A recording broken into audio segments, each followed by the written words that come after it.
அன்பு சொந்தங்களே, இந்த நிகழ்வு என்பது பாரத பிரதமர் அவர்கள் ஒரு நாள் சென்னையில் இருக்கும் பொழுது 2021 அவங்க சொன்னாங்க, இரண்டு முக்கியமான பழமையான கலாச்சாரம் வாய்ந்த இரண்டு ஊர்கள். காசி இஸ் டைம்லெஸ், காலத்தால் அழிக்க முடியாத, காலத்தை கடந்து நிற்கக்கூடிய ஒரு ஊர் நம்முடைய காசி, வாரணாசி. காலத்தை கடந்து நிற்கக்கூடிய ஒரு கலாச்சாரம் நம்முடைய தமிழ் கலாச்சாரம். இரண்டையும் இணைக்க வேண்டும் என்று பாரத பிரதமர் அவர்கள் விரும்பினார்கள். அதன் பின்பு உருவானதுதான் இந்த காசி தமிழ் சங்கமம். முதல் ஆண்டு 2022 ஃபர்ஸ்ட் காசி தமிழ் சங்கமத்தை பொறுத்தவரை இரண்டு கலாச்சாரத்திற்கான பாலமாக அதை வடிவமைத்தார்கள். ஒரு ஆண்டும் ஒரு தீம். 2023 பொறுத்தவரை காசியில் இருக்கக்கூடிய அறிவார்ந்த சமுதாயமும் தமிழகத்தில் இருக்கக்கூடிய அறிவார்ந்த சமுதாயமும் இருவரையும் இணைப்பதற்காக இன்டெலெக்சுவல் பிரிட்ஜ், அது தீமா இருந்துச்சு. 2024 மூன்றாவது காசி தமிழ் சங்கத்தை பொறுத்தவரை அகத்திய முனிவர் அவரை மையமாக வைத்து மூன்றாவது காசி தமிழ் சங்கமம் நடந்தது. நான்காவது காசி தமிழ் சங்கம் நீங்கள்லாம் பங்கேற்றுக் கொண்டிருக்கின்றீர்கள். தமிழ் கற்கலாம் வாங்கல் என்கின்ற பெயர்ல இந்த சங்கமம் நடந்து கொண்டிருக்கிறது. அது சாதாரண வேலை இல்லைங்க. நம்முடைய இன்னாகிரேஷன் ஃபங்க்ஷன்ல உத்தரப்பிரதேசனுடைய முதலமைச்சர் யோகி ஆதித்யநாத் அவர்கள் இந்த இன்னாகிரேஷன் ஃபங்க்ஷன், அவர் honourable chief minister of UP Yogi Adityanath ji has said that about 150 schools in the Kasi region, the vocational stream will learn 6 languages additionally apart from Hindi.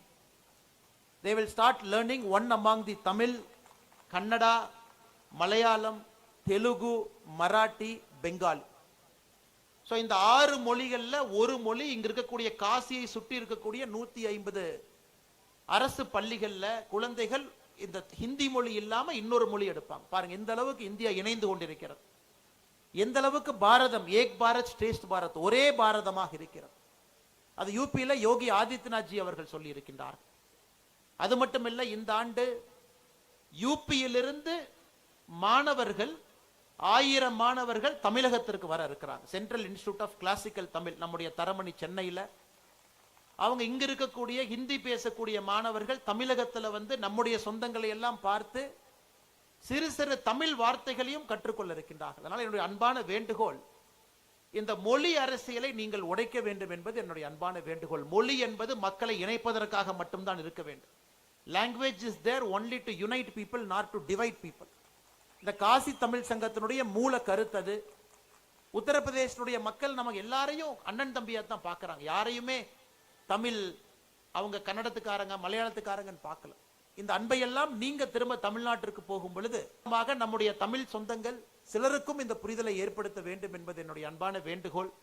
அது மட்டுமில்லை, இந்த ஆண்டு கிட்டத்தட்ட 2ஆம் தேதி டிசம்பர் ஆரம்பித்து 15 வண்டி, காரு, பஸ் தென்காசியிலிருந்து இன்று வாரணாசி வந்து சேர்ந்திருக்கிறது.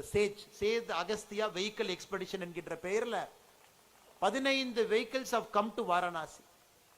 உங்களுக்கு தெரியும், 1000 ஆண்டுகளுக்கு முன்பு அதிவீர பாண்டியன் மகாராஜா தென்காசியிலிருந்து காசிக்கு வந்து திரும்ப தென்காசிக்கு சென்று அவர் தோற்றுவித்த சிவாலயம், அந்த ஊருடைய பெயர் தென்காசியாக மாறியது. இன்னைக்கு அதே ரூட்ல இந்த வண்டி எல்லாம் வந்திருக்கு. அதனால் வந்திருக்கக்கூடிய எல்லா அந்த சேஜ் வெஹிக்கிள் எக்ஸ்பெடிஷன் சார்பாக வந்திருக்கக்கூடிய ஐஐடி மெட்ராஸ் ஏற்பாடு செஞ்சிருக்கிறாங்க. I pay my respects and compliments to all the people as part of the SAGE expedition who have come all the way from Tenkasi. For the last 7 days driving across Tamil Nadu, Andhra, Telangana, Maharashtra, Madhya Pradesh and Uttar Pradesh on this route. இந்த ரூட்ல வரும் பொழுது அவர்கள் எல்லோருக்குமே நம்முடைய சித்தா வைத்தியத்தினுடைய பாரம்பரியத்தை சொல்லி கொடுத்துக்கிட்டே வந்திருக்கிறாங்க. நம்முடைய பேங்கிங் டிஜிட்டல் லிட்ரஸியை பத்தி சொல்லிக்கிட்டே வந்திருக்கிறாங்க. பாரத பிரதமருடைய திட்டங்களை எல்லாம் சொல்லிட்டு வந்திருக்கிறாங்க. அவர்களுக்கும் இந்த நேரத்தில் என் நெஞ்சார்ந்த நன்றிகளை தெரிவித்துக் கொள்கின்றேன். அதே நேரத்தில் IIT Madras, Banaras Hindu university BHU இருவரும் இணைந்து இந்த நிகழ்ச்சியை வெற்றிகரமாக நடத்தி கொண்டிருக்கின்றார்கள். அவர்களுக்கும் என்னுடைய நன்றியை தெரிவித்துக் கொள்கின்றேன். கடைசியாக I take this opportunity to pay my compliments to all the organizers for treating and welcoming our Tamil friends here in this biting cold. You have shown lot of love to the people of the professional artisan group. I thank all of you. मैं हृदय में मैं बोलता हूं जी, काशी बहुत अच्छा आप welcome दे दिया. पूरा लास्ट 4 साल में देख रहा हूं, एक एक आदमी का आपका प्यार बहुत ज्यादा है, आपका प्यार बहुत ज्यादा है. अच्छा, बहुत अच्छा कोल्ड है, बहुत बढ़िया कोल्ड है इधर. बट आपका प्यार कोल्ड के ऊपर है, कोल्ड के ऊपर आपका प्यार है. So 100% we all will never forget it. We also take this opportunity, Kashi लोग आप तमिलनाडु से रामेश्वरम, रामनाथपुरम, तेनकाशी, उधर आप एक प्लान करो जी. To welcome you, all of us are ready. The whole team is ready to welcome the people of Kashi to Tamil Nadu. I take this opportunity to thank all the people